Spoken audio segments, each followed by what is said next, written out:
It's very important for me as a wife to be in a space of receiving and serving and understanding. Understanding that it is hard for a man to be a man.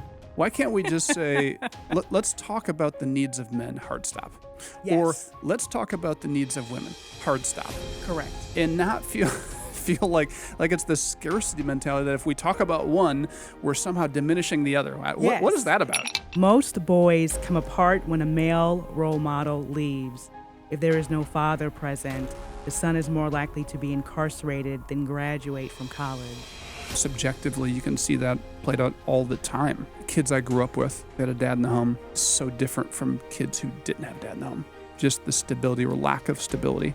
You talked about the openness of being fathered by those who are not a part of your bloodline. And oftentimes men are not open to receive that guidance, that direction. They end up seeking things that are not healthy because of that father wound. You can see those people who have fathers, it gives you a superpower to know you have someone that you came from that's strong, that's smart, that can solve problems, that's for you, that will stand with you, that will challenge you. Having all of that, it's just like this invisible force that even though they're not by your side all the time, it's always there.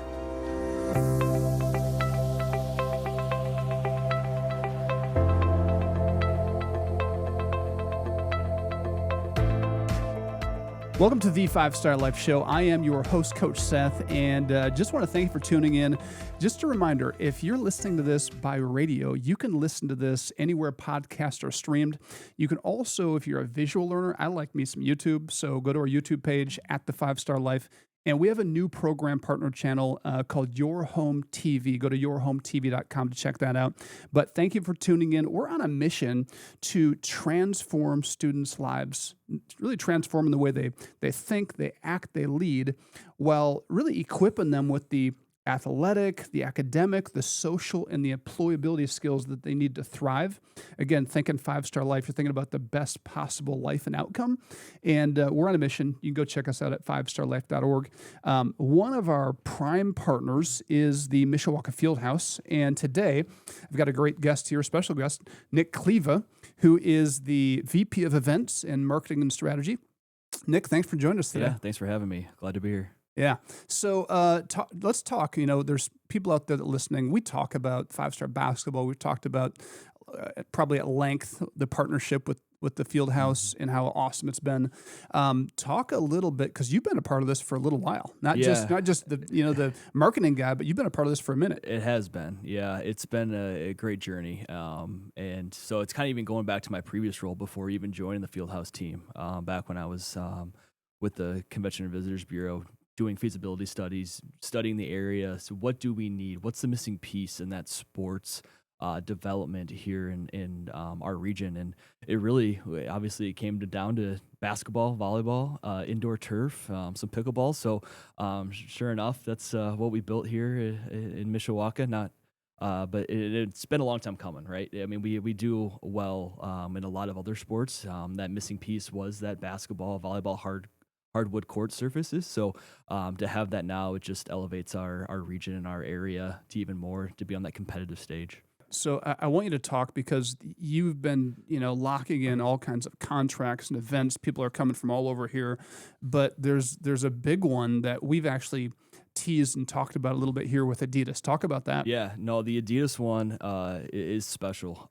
We've been working on that. It was actually stemmed from an event that we hosted in our first year, the middle school championship with Open Gym Premier. They have the contract for this Adidas event, and by us hosting a smaller event, it springboarded us into hosting these Adidas level events. So kudos to our team.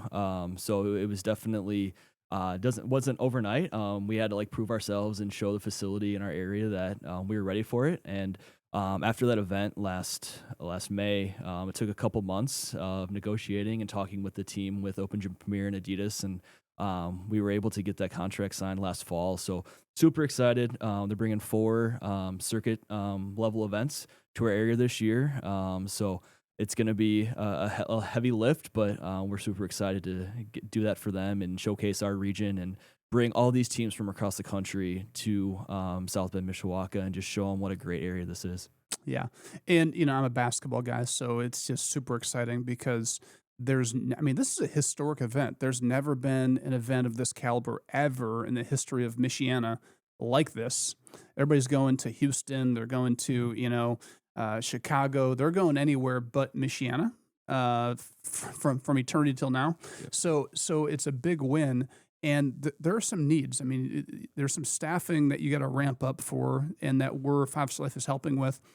Talk about some of the needs. Yeah, so I mean, to put on a level a tournament of this magnitude, you're going to need a lot of extra hands, and we want to show Adidas that we're ready, and that we just need more people, more good people to be a part of this, like you said, historic event. So we need anyone from scoreboard workers to shot clock keepers to statisticians to merchandise helpers. Pretty much, if you're interested, we can find a spot for you. Talk, I guess there's probably people listening who they're basketball fans and they're wondering like, is this a good opportunity for me to bring my son, my daughter who loves basketball, to come check it out? Can spectators come? Yeah, absolutely. It's open to the public.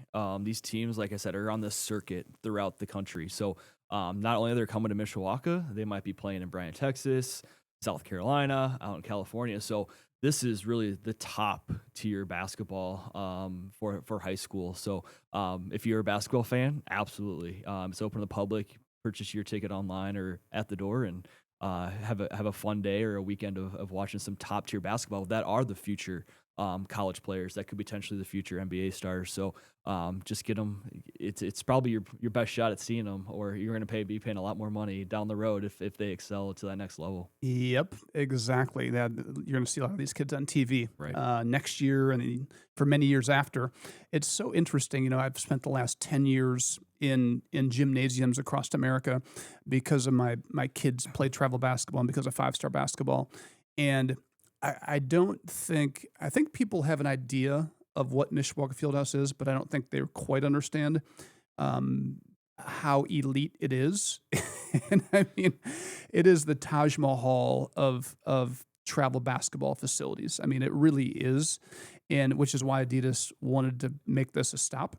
And so I just want to encourage people that if you come as a spectator, you're going to be in a beautiful environment. Like there's bleachers, there's great, like the bathrooms are clean, they're spacious. It's some people worried about bringing their kids into a crazy environment, and I just want to kind of alleviate some of those thoughts. Like, Sure. what is this? But it's beautiful, and it's a great opportunity to come check it out. Nick, thank you so much for taking time to come share what you're a part of and what we're doing. We'll put all of the information in the information as far as like contact numbers, how to get involved, and when these events are. So check it out. Nick, thanks so much for joining us. Thanks for having me. Glad to be here.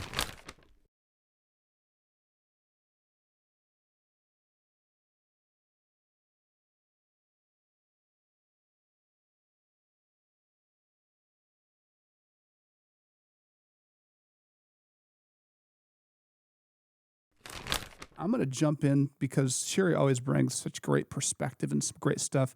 And in our last conversation, which, by the way, people should go back and listen to the last show with you on it last month, but you started talking about kind of a deep dive you were doing on just the state of men and boys and how there's been such a huge emphasis on girls for the last decade plus, maybe 2 decades. Like we've just emphasized girls, which was needed. Yes. But now it's almost like the boys have been on the back burner, and there are some major red flags and issues that touch all of us. Absolutely, absolutely. And this is not my first rodeo in diving into understanding more about the needs of our young boys and men. When I was working in the mayor's office, gosh, almost a decade ago, I served as the director of community outreach, and I was charged with leading the White House's initiative, My Brother's Keeper Community Challenge, focusing on ensuring that our young boys and men of color have resources available to thrive in our community. And so right now, I'm actually on the tail end of this book, but this book is called Notes on Being a Man by Scott Galloway. And it really opened my eyes to a lot of things, the journey of a young boy to a man. And granted, it's coming from a young man from Jewish background, a white man in California. So every man has a different perspective, different journey. But it allowed me to see from his lens what life was like growing up as a young boy, raised by a single mother, and the journey he had. So there's a lot of things within this book, and I just wanted to dive Good. in it with you because I don't think we have enough conversations, enough resources for our young boys and young men. And often without those resources, we all suffer because they don't have those access. I agree. For boy, it's like figure it out. Yeah. You're a boy. You got to be a man. You got to grow up. Yes. What does that mean? I don't know, but figure it out. Yes. Right? And I think that's unfair because oftentimes our society tends to give young boys and young men permission to exhibit two emotions. One is stoicism, which is no emotion at all, Yeah. or anger. Anything in between your manhood is questioned, your boyhood is questioned, and it's not fair, right?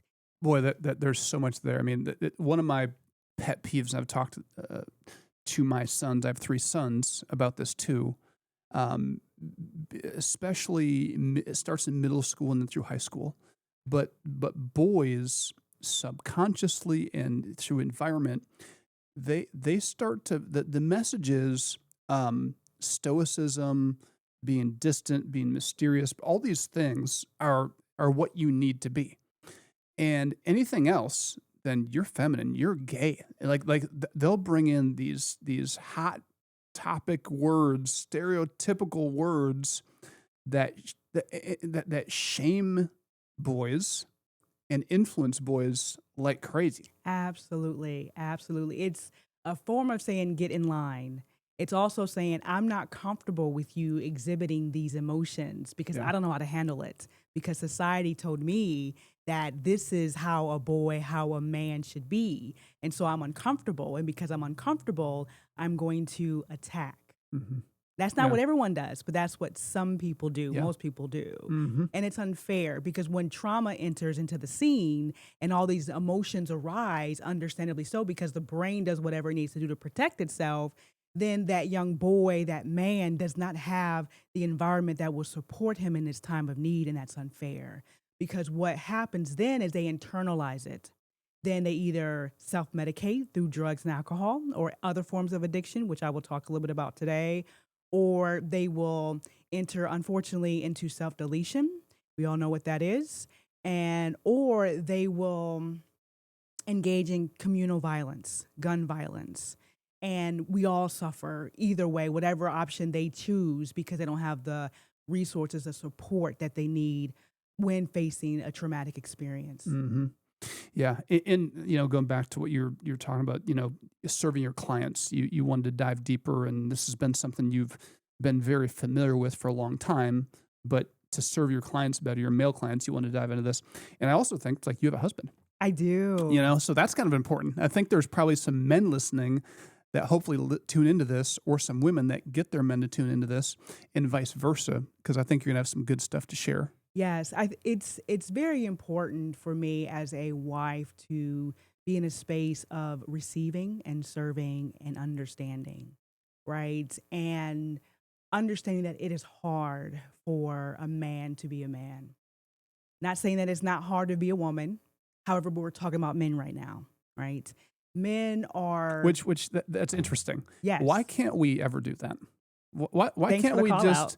why can't we just say let's talk about the needs of men, hard stop, or Yes, let's talk about the needs of women, hard stop, correct. and not feel like it's the scarcity mentality that if we talk about one, we're somehow diminishing the other. What is Yes. that about? It's not a zero-sum game, right? We Right. can talk about one and we're not neglecting the other, Right. because others are having that conversation too, right? Yes. So you're absolutely right. We shouldn't have to feel the need to, it's a self-preservation because we understand what society will do if we don't add that Mhm. comma, add that but, however, in spite of, right? Yes. And a rising tide benefits all ships, right? Absolutely. Right? Yeah. Absolutely. And circling back to your comment about me having a deeper understanding of this, being a wife, I want my husband to be to feel psychologically safe, to be open enough to fall and land in a space where he's comfortable in. Because men are designed to protect and provide and procreate. And those are very important for them. And when they feel they can't do those things, then something within them feels that they have not succeeded, right? And so, how can I, within my means, create an environment where he feels comfortable to do those things? And also, oh, please. I like the simplicity: protect, provide, procreate. Like most of us men are pretty simple. So it's like I can remember those three things. Like, yeah, that does sum up like as a man, what you want to be a part of, and it's part of your purpose. It's part of your, I think, part of your destiny, and I think to be acknowledged for that, is a win. Yes, and definitely shout out because those 3 P's came from me reading this book.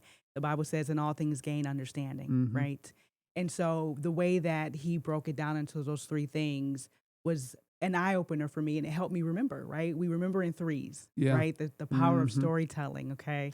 So I thought that was very, very profound in how he was able to make it as simple as that. Yeah, he's brilliant, and he can synthesize information. He's been doing this for a while. He has. So I can't wait to dive in. We need to take a quick commercial break, and we'll come back. We have 2 more segments that we'll dive into this. So if you are just like you're driving, you're sitting, you're listening, I hope you enjoy this. If you're not driving, I hope that you text a family member or a friend if you're able to, and just tell them to tune in live on radio, or text them a link. Go to our YouTube page at the 5-Star Life.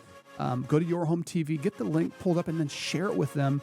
And if you enjoy this show and these episodes, hit the like button, hit the subscribe button so you don't miss it. That's a real benefit to us. We'll be right back. At 5-Star Life, we talk a lot about the right tools. See, the hammer is the courage to be the best person you can be. The chisel is the respect you give and the respect you earn. The level, that's the integrity that keeps you balanced in a world that's always shifting. And the saw represents responsibility. It is what separates you from harmful actions and experience. It's the sacrifice it takes to work hard and be your best. Tools, when they're all used together, things are built. There's progress, but where there are no tools, there can be no progress. We give these important tools to kids every single day, and we couldn't do it without our partners like Global Link Distribution. Global Link supports this mission so that these values, courage, respect, integrity, responsibility, and sacrifice become the tools these amazing young people use to become great. Global Link Distribution is a leader and supplier to the RV, manufactured housing, cabinet shop, cargo, and horse trailer industries, but they're also a proud sponsor of this program to help 5-Star Life students thrive. It is our turn to see to it that our children have the tools that build greatness. Volunteer or donate today at 5starlife.org. So I am learning a lot, and in this book, for those who are listening via podcast, I have a lot of Post-it notes in this book, and I can't write in it because I love writing because this is not mine. This is the library. I'm a huge fan of the library, so shout out Top End for a great library system that they have there in St. Joseph County. But I want to read a couple of things from here and get your thoughts because I am in a season of learning, right? So I will start with it. What he says is, most boys come apart when a male role model leaves. If there is no father present, the son is more likely to be incarcerated than graduate from college. Tell me more about that from your perspective. Oof. I mean, you see it played out. I mean, it's just so easy.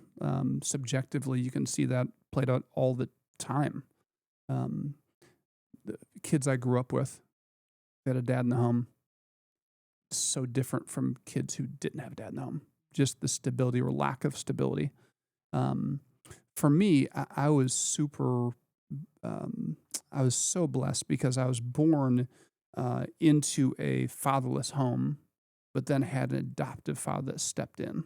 And that radically changed the trajectory of my life and my brother's life. So me and my brother have different dads, right? And so same story. His dad was not in his life. He was born the same way.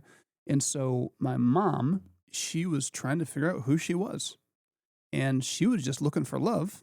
men weren't really looking for love and a relationship. They're looking for one thing at that stage of their lives. And so I feel very fortunate that an adoptive father that stepped in, and I avoided so many things that I was just like a breath away from experiencing what he writes about. Mm. So tell me more, and this is not a coaching session, but I am very interested to learn about what you have seen happen in those who have not had the blessing of an adoptive father. And how did that impact you witnessing that? I think one, it hurts. You know what I mean? It just hurts. And I think I always grew up with this sense of knowing that I was given a father for a purpose, right? So I have a heart for fatherless kids because I know I was so close to not having that person in my life that would bring that stability. And the other thing I think that we don't talk about enough, Cherri, is that there are so many people I know and so many friends, so many kids we work with that they have a father, but they don't have a father. Like, there's a big difference between having a father or an adoptive father, a stepfather, and having a father. So there are many fatherless kids in this country, but there are probably a majority of kids are fatherless in this country because fathers are abdicating one of the most important roles that they could ever have to make money, or they're overwhelmed, or they're struggling with their own cycles, their own addictions, their own things. And because we don't teach men how to be fathers, like, where's the training course on that? They're out there. You got to search like crazy to find them, and they're not the priority of men. And so there are so many kids that don't have fathers, even though they have a male in the house. And there's a big difference. And you can see those people who have fathers, it gives you a superpower. It gives you a jolt. It gives you confidence. It gives you to know you have someone that you came from that's strong, that's smart, that can solve problems, that's for you, that will stand with you, that will challenge you. Having all of that is this invisible. It's just like this invisible force that even though they're not by your side all the time, it's always there, right? You know that. And so I think I had that. God gifted me with a adoptive father, but then I was able to, at about 20 years old, learn the wisdom that that God will also give you fathers, plural. It's not just about the biology. There are spiritual fathers. And so I began to be open to fathers. And so I my whole life I've been surrounded by great men, from people in business, from people who are finance, from people who just are, so I've had these people. So I feel like I've been shaped and built into something that I would have never been because of not just my adoptive father, my father, but because of fathers. And the message I send to boys is, don't get hung up that you don't have a male in your home. There is a father. You have multiple fathers. You have to look for them. You have to be open to them. And they're going to be the ones that are going to challenge you. You're not going to like it. Yes. They're going to push you. They're going to call you out. They're going to make you uncomfortable. That's what fathers do. Yes. Yes. I love that. I loved a lot that you had shared there. And there's so many things that stood out. One, you talked about the emotion that came up instantly when you reflected on witnessing those without a father hurt, right? Two, the thing you talked about was the fathers that are present but not present, right? We tend to not talk about the things that we grieve that are invisible. And that is a loss, right? And three, you talked about the openness of being fathered by those who are not a part of your bloodline, right? And oftentimes when people are not, well, let me talk about this. Men are not open to receive that guidance, that direction. They end up seeking things that are not healthy because of that father wound, that hole. And so being open to receive fathering from those who are willing to step in is a gift. Yeah. For sure. Yeah. And like my heart hurts for people. And I think kids, so many boys who become men are so confused because they don't know the difference between a male in your life, a biological male in your life, and a father. Yes. And so then they don't learn how to be a father. They don't know it because their example is someone who didn't learn to be a father. Mm-hmm. Like there's a massive difference between being a male and a father. And it's part of our passion to teach these boys. Absolutely. Like the values and the mindsets that makes you a person of influence that can become a father. And you know what's so interesting? We all have the capacity to influence, whether it's positively or negatively, right? Mm-hmm. And it's so important to receive those gems that are parted from the mouths of the wise, those fathers, those individuals who may not have children themselves, right? But long to be a father, right? And it is so important for our young boys to have that stability, that continuity. And one of the things that we really focused on through My Brother's Keeper was mentorship. And men can play a huge role in shaping our communities by being a mentor. Mm-hmm.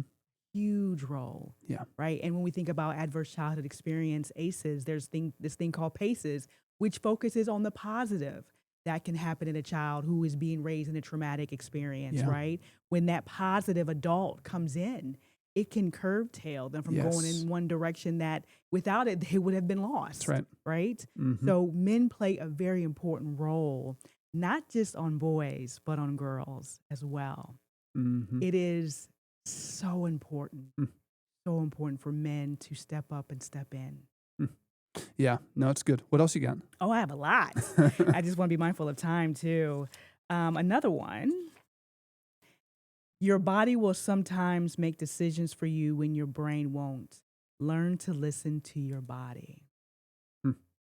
And the reason I read this one is because earlier I mentioned about the demands of being a man. And there's no space for rest.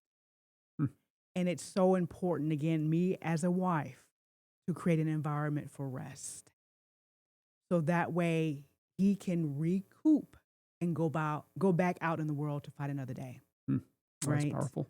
And so, because I am a survivor, now thriver of burnout, I know what that means to keep pressing snooze on that internal clock. Yeah. But for women, it's different because we have our girlfriends we can talk to. We have spaces that allow us to just be, right? Mm-hmm. Unfortunately, our men don't have that. So that's why educating others, men and women, on how to create an environment for that is crucial, because it goes back to those, decisions that are unhealthy, self-medication, addiction, self-deletion, and more. So I just wanted to read that and hear your thoughts on that. If you enjoy this show and these episodes, hit the like button, hit the subscribe button so you don't miss it. That's a real benefit to us. You kind of had a cliffhanger. Read that one more time for people that just tuned in. Yes. Your body will sometimes make decisions for you when your brain won't. Learn to listen to your body. Yeah, nobody teaches this. I ran myself from the ground when I was young. It's still like I have to be intentional about rest because I am bad at it. And so I went all over the board with rest and pace and rhythm, and I really struggled with it. And I've kind of landed in a place where it's like I'm trying to live at rest. You know what I mean? Yes. I'm trying to live at rest, not like rest is this thing I do but I'm living in rest. And so I'm trying in the state where I'm trying to tune into my body, listening, my mind, and just, we talk a lot in other shows about just the self-awareness piece of what thoughts and emotions and what your body's doing. It's when you start tuning into that and it's kind of like getting to know yourself. Yes. The more you get to know, which we don't talk about that, like, what does that mean to get to know yourself? That's weird. That's woo-woo. No, that's actually should be like elementary. It should be like foundational. Like it's kind of important. It is. if to be able to relate to yourself and listen to your body. I'm actually in the process of preparing to do a workshop centered on burnout, and I've been on panels about the subject matter. But right now, you and I are talking about men. There's layers when it comes to how it impacts women, how it impacts people of color, how it impacts people with limited abilities. So there's different. We're made up beautifully, but we're all unique and different. But we belong in these different subcategories, if you will. Sure. And so when it comes to men, it is this internal dialogue versus this external dialogue from the community, that pressure. And um, and that's why it's so important for the home. And I'm kind of personalize this part going forward to be a safe space for men, to be a place to relax, because the male brain, from what I'm still learning, is it processes the world differently. It processes it in multifaceted ways, and it's problem solving all the time, all the time. Mm-hmm. And so, since I've learned this, I have been very intentional of when my husband comes home to not dump stuff, because my husband's in construction, so he's not only working in mental labor but physical labor at the Right. same time. And so making sure that he's able to relax. It's a clean environment, which I've always had a clean home because I don't play them games. But just making sure we have space for him to relax. Recently booked a day at the spa for him and I, Wow. because I want him to be pampered and doted on, right? And You don't hear that much from women towards men. Like, I'm trying to think about when the last time I heard a woman say that.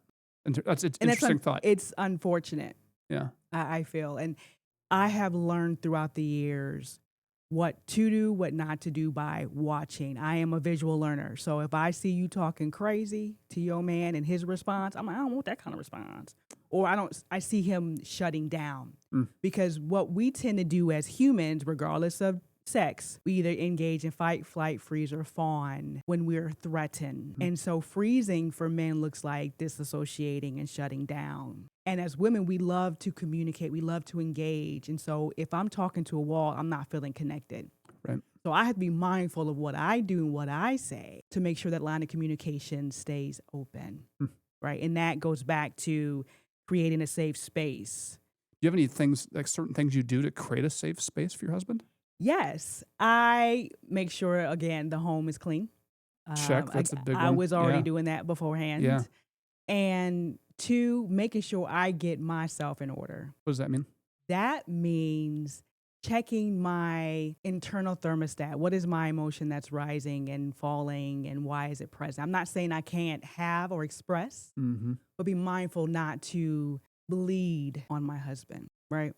Because of the fact that I have grown through trauma as a child and still working through some things.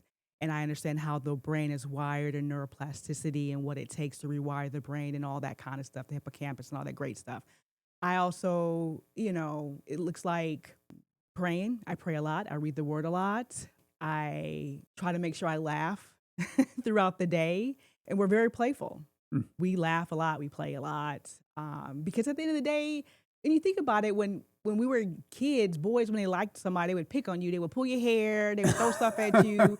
They would chase you. We do all of that. So it keeps things fresh and exciting. But I believe strongly that women are very, very powerful, and we create the tone.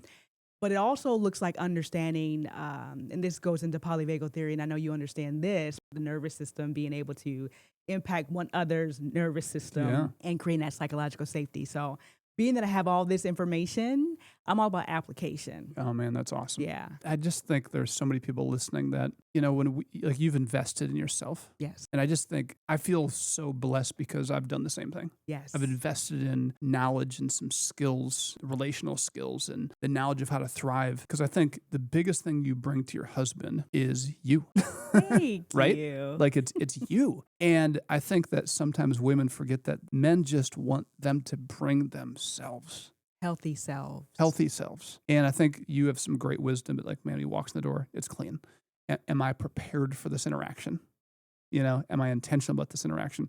And I think, obviously, we're talking about men right now, but men, they can do the same thing. You have this dynamic relationship that is beautiful and holy and powerful and life-giving, and that they can truly change the world together. And That's our plan.